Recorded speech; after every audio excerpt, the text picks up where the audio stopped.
warahmatullahi wabarakatuh. Selamat pagi, Buhaba Saudara. Kembali lagi dalam Berita Aceh bersama saya, Resti Amelia.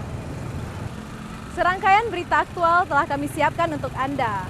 Berikut pilihan utama kami pada pagi hari ini.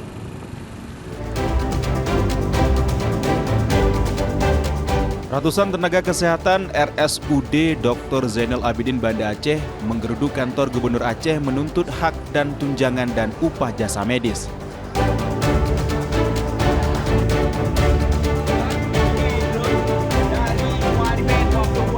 Sejumlah pedagang terlibat adu mulut dengan anggota DPRK Pidijaya saat pansus di pasar ikan Meredu.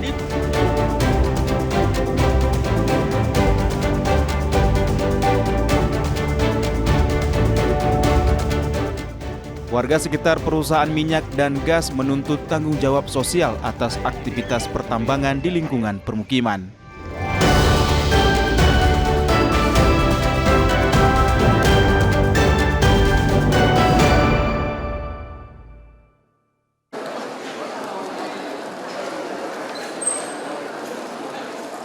Ratusan tenaga kesehatan nakes Rumah Sakit Umum Daerah Zainal Abidin RSUDZA Banda Aceh menggeruduk kantor Gubernur Aceh pada Jumat pekan lalu.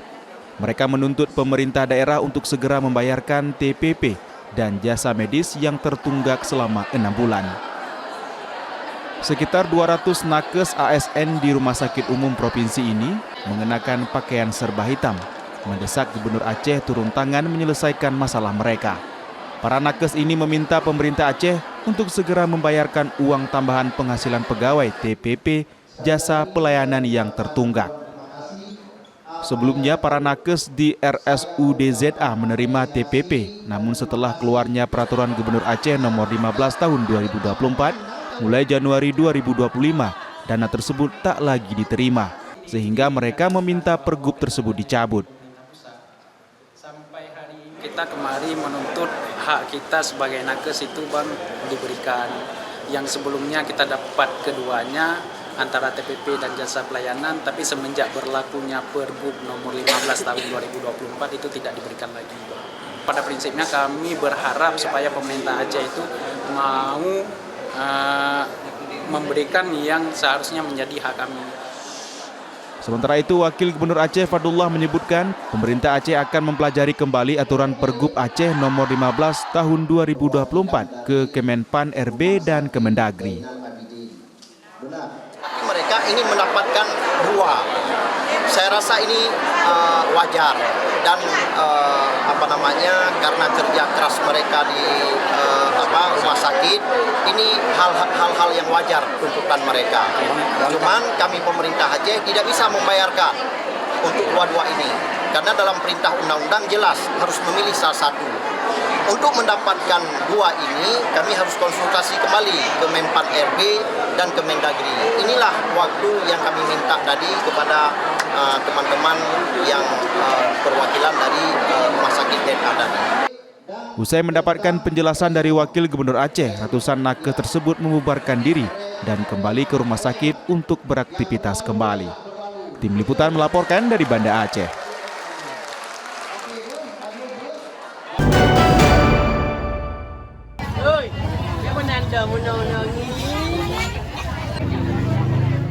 Ribuan warga Gampung atau desa Menasah Masjid Kecamatan Muara II, Kota Losmawe berdesakan menunggu beras bantuan pada Kamis siang pekan lalu.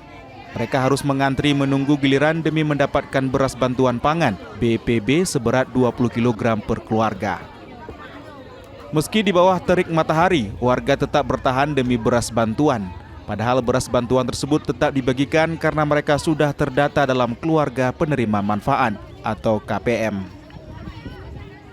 Warga sudah memadati lokasi penyaluran beras bantuan sejak pukul 8 pagi waktu setempat, sementara penyaluran BPB baru dimulai 2 jam kemudian.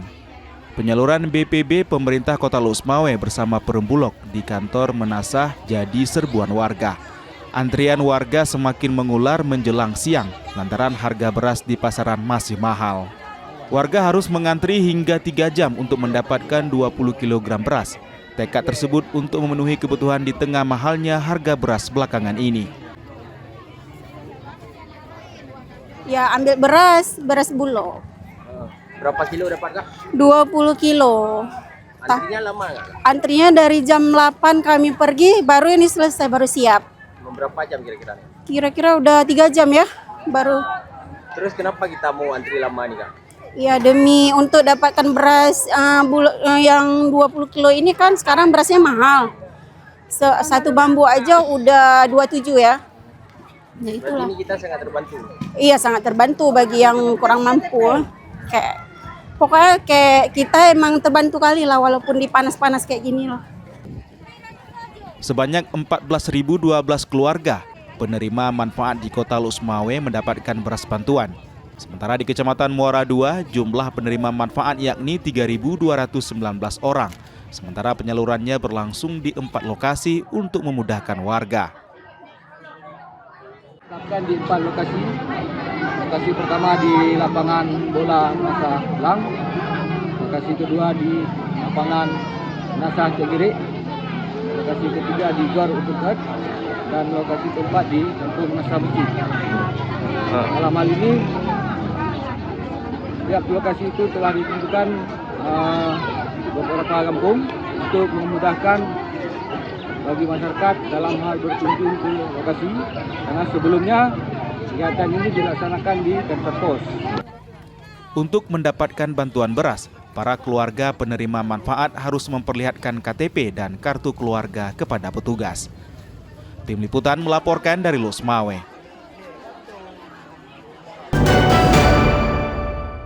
Mohon kan, 3 drone dari 2022. Kamu Pak Anies catatan. Kendala hari ini dicatat, dibuat. Penjual ikan di Pasar Merdu, Kabupaten Pidijaya terlibat adu mulut dengan anggota DPRK. Adu mulut terjadi saat tim Pansus DPRK Pidijaya berkunjung ke pasar untuk memeriksa kondisi pasar pada Sabtu pekan lalu. Anggota tim Pansus dicerca beberapa pedagang karena sudah puluhan tahun pasar ikan Merdu tidak berfungsi, kumuh dan kotor.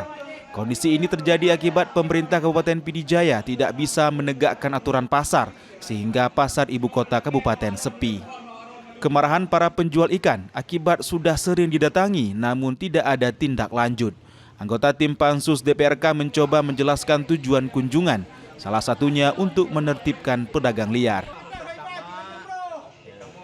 Lebih kurang 18 tahun sudah di sini. Keadaan sekarang waktu hancur-hancuran dibuat sama pemerintahan. Beginilah. Sepanjang jalan pedagang, peraturan tidak ada lagi, keamanan pun tak ada lagi, ketertiban pun tak ada lagi. Ini kan pasar ikan, kenapa kosong Pak? Ya karena faktanya begitulah, karena pengelolaan dari pemerintah tidak ada. Ya begitulah pengelolaannya pemerintah begini sekarang hancur semua. Di kota Pidijaya ini hancur sudah. Selama ini puluhan kios di Pasar Merdu terbengkalai karena tidak ada yang sewa karena harga terlalu mahal. Sehingga puluhan kios tersebut harus dikunci menunggu penyewa. Sepi banget. Pusing adanya penurunan harga. Berapa lama jualan di KTI? Hampir 11 tahun lah. 11 tahun. Jualan apa Bang? Jualan sandal Pak. Sandal. Berapa sewa kado selama ini? Sewa 12 juta. 12 juta. Per tahun. Harapan Abang gimana Bang? Harapan saya orang ada perubahan. Kita malahan dalam pembahasan bulan yang lalu untuk sewa toko sekarang ini dari umpamanya dari 10 juta kita kurangi, kita minta kepada dinas nanti dikurangi 50-55%. Khusus di setengah hari ini di Disperindakob kami juga menemukan beberapa hal dari keluhan masyarakat atau pedagang. Maka kami kita insya Allah ke depan, ini minggu depan kita akan memanggil ke-8 muspika yaitu camat, Koramil dan juga Kapolsek berserta didampingi oleh Satpol PP dan juga oleh Disperindakob sendiri untuk membicarakan solusi dan jalan keluar masyarakat yang kondisi ekonomi sekarang jualannya itu sepi.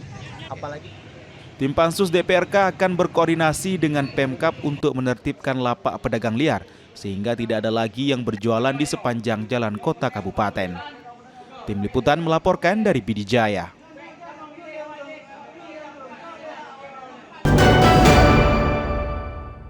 Buktikan rusaknya. Baca racun. Sejumlah kendaraan dinas di Kabupaten Aceh Tenggara diperiksa dan didata. Langkah ini untuk memastikan seluruh kendaraan dinas digunakan sesuai kebutuhan oleh pejabat yang berwenang. Untuk memastikan kondisi tersebut, Bupati Aceh Tenggara pun menggelar inspeksi mendadak sidak. Kali ini kendaraan dinas para kepala desa, Kades, diperiksa. Sidak ini merespon laporan ada beberapa Kades yang lalai membayarkan pajak kendaraan dinas. Selain itu, beberapa Kades belum menerima kendaraan dinas dari pejabat lama, sehingga menghambat pelayanan masyarakat. Para Kades diperintahkan membawa sepeda motor dinas serta surat kendaraan ke halaman kantor bupati setempat. Beberapa kendaraan dinas Kades tidak diperpanjang STNK dan pajak, bahkan beberapa Kades tidak datang pada kesempatan tersebut. Hari ini kita melaksanakan penyuluhan evaluasi terhadap kinerja kepala desa dan sekaligus memberikan penyuluhan terhadap penarikan dana desa tahap kedua. Sekaligus kita mengapelkan kendaraan dinas kepala-kepala desa agar kita cek STNK-nya, apakah keretanya masih ada atau apa permasalahan di desa, sebab ada yang mengatakan kepala desa juga belum menerima kendaraan dinas yang dipakai oleh kepala desa yang terdahulu.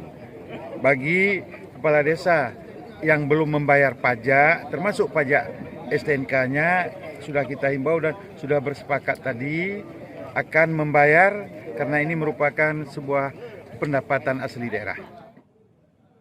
Bupati meminta para Kades segera melunasi pajak kendaraan, kantor inspektorat dan camat untuk membereskan kendaraan dinas yang tidak pajak. Main Munzir melaporkan dari Aceh Tenggara.